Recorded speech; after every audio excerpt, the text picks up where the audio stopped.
بسم اللہ الرحمن الرحیم۔ شرائط وجوب حج۔ شرائط وجوب حج 8 ہیں۔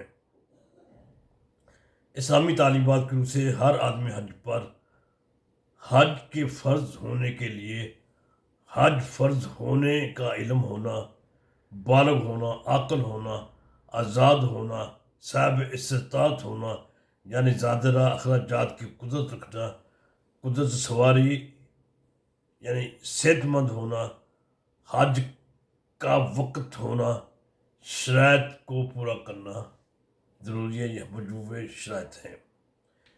غیر مسلم پر حج واجب نہیں ہوتا۔ مجنون، مخبوط الحواس اور دیوانے پر حج واجب نہیں۔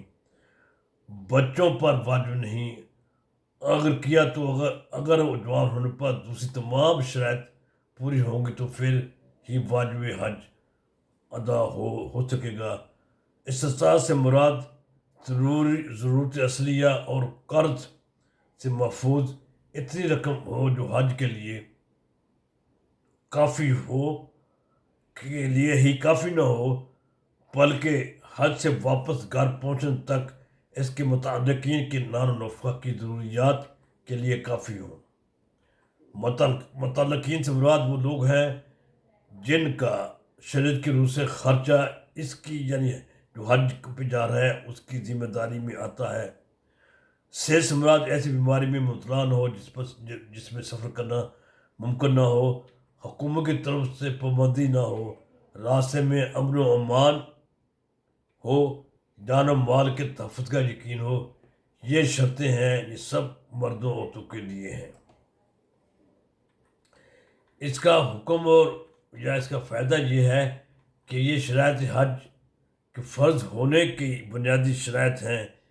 ان میں کوئی ایک بھی شرط نہ پائی جانے پر حج فرض نہیں ہوگا۔ زادرہ اخراجات اور سواری کی قدرت کا ہونا اس کی آج کل کی حکومت کے انتظامات کے تحت ہوتا ہے۔ اس لیے جس آدمی کے پاس حکومتی حج پالیسی کے مطابق رہائش، ٹرانسپورٹ، زر مبادلہ، کھانے پینے کے لیے رقم اخراجات ہوں گے، اس پر حج فرض ہوگا۔ البتہ عورتوں کے لیے 2 اور بھی شرطیں ہیں، ان عورتوں کا محرم دستیاب ہو اور وہ حالت عدت میں بھی نہ ہوں۔ یہ شرائط وجوب حج ہیں۔